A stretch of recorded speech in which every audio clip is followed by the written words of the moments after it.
Je viens aujourd'hui pour une story time. Donc le vendredi 5 juillet 2024, je reçois un appel de l'une de mes tantes qui me dit c'est chaud ici à la maison, il y a des gendarmes de partout, ils sont arrivés nombreux dans les véhicules, les voitures de la gendarmerie, les camions, ils ont porté des casques, des gilets pare-balles, ils sont en train de faire sortir les affaires des locataires de leur maison. Il était 7h05 du matin par là. C'est comme ça que je lui dis, dans ce cas, fais des vidéos et tu me les envoies de suite, s'il te plaît. Donc, il en suit ce qu'il en suit. Quelques heures après, je rappelle. C'est comme ça que j'appelle sur le numéro de mon frère cadet. Il me dit, les gendarmes sont presque arrivés à la maison, ils sont au niveau de la grande maison de Tita. Tita, c'est la petite sœur de maman, parce qu'il faut dire que sur ce terrain ancestral, en dehors des maisons que les grands-parents ont laissées, ma maman, ma tante, mon oncle ont également investi sur le terrain. Donc mon frère me dit, ils sont au niveau de la grande maison de Tita. Là, ils se dirigent vers la maison de tonton Richard. Ils ont commencé à faire sortir même les affaires du locataire de tonton Richard et tout ça machin. Tonton Richard, c'est l'aîné de maman.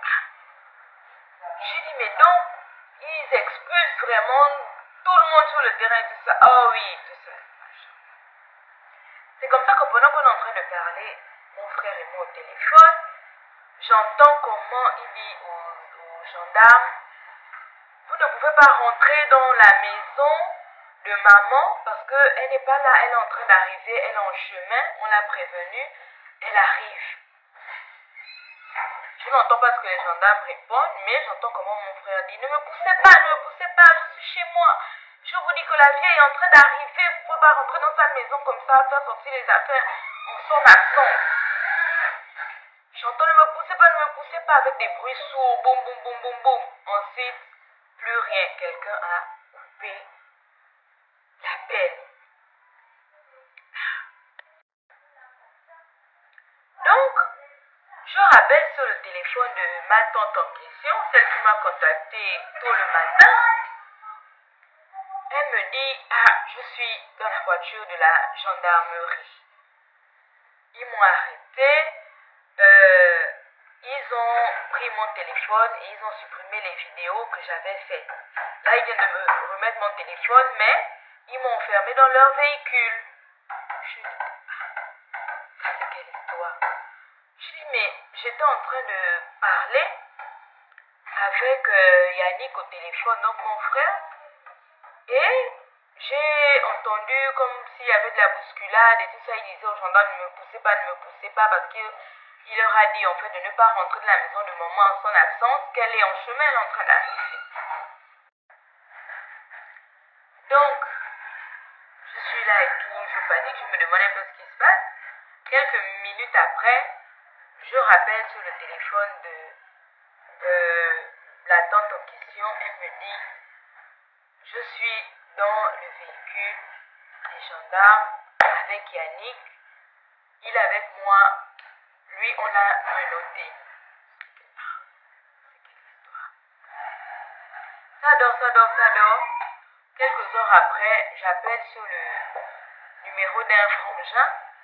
C'est comme ça qu'il me dit que ici c'est chaud, il y a des gendarmes de partout, ils empêchent même les véhicules de stationner aux alentours du terrain.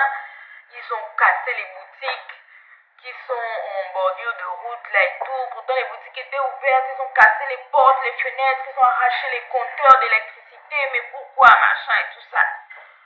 J'ai dit, mais moi je comprends pas, on m'a informé depuis le matin, donc je t'appelle pour avoir un peu des nouvelles, comment ça se passe là-bas et tout. C'est comme ça qu'il me dit que ok, je vais essayer de descendre jusqu'à la maison parce que les gendarmes nous empêchent d'accéder au terrain et tout ça. Donc, après lui, j'attends encore quelques heures. Et puis, je rappelle ma tante en question.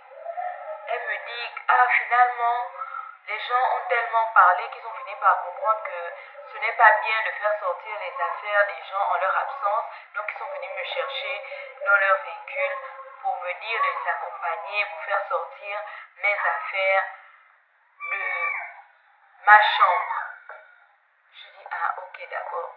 Je lui demande, ils t'ont relâché? Non, ils m'ont pas relâché, ils m'ont dit que je les accompagne juste pour faire sortir les affaires de la chambre. Et entre-temps, j'entendais comment les policiers, les gendarmes étaient en train de dire non, à la route, hein, à la route. On ne veut pas voir les affaires à la cour, toutes les affaires à la route et tout ça, machin, mettez ça à la route là. Donc, fin d'après-midi, dans la soirée même, on va dire, quand je rappelle, on me fait comprendre que les gendarmes sont partis, ils ont été relais par une agence de sécurité privée. Je tais le nom par discrétion. J'ai fait un appel vidéo. J'ai vu des agents de sécurité qui portaient des polos rouges. Donc ils sont arrivés pour garder le terrain et tout. Ils ont mis des contreplaqués devant les différentes entrées du terrain pour que personne ne puisse y accéder. Donc la vieille là-bas, entre-temps, s'est parlé aussi bien fâchée. Comment se fait-il que ce monsieur-là, qu'on a ramené du Congo, de chez sa mère congolaise, alors que la famille l'a accueilli, respecté à son arrivée au Gabon, aujourd'hui c'est lui qui vient faire expulser les gens de chez eux et tout ça, machin. Donc c'est comme ça que ça s'est passé. L'agence de sécurité là est venue pour surveiller le site. Je tais le nom. Je connais le nom, mais je préfère ne pas les citer. En tout cas, ils avaient des polos rouges. Donc, c'est comme ça que ça s'est passé. Le monsieur en question, monsieur Lego Faustin, lui-même ne s'est pas présenté sur le site. Il y avait juste les gendarmes et un huissier de justice. Avec d'autres personnes, ce sont des déménageurs ou quoi, des gens qui avaient des massues pour casser. Et semble-t-il qu'il y aurait même des menuisiers. Donc, ils étaient très nombreux pour faire ça.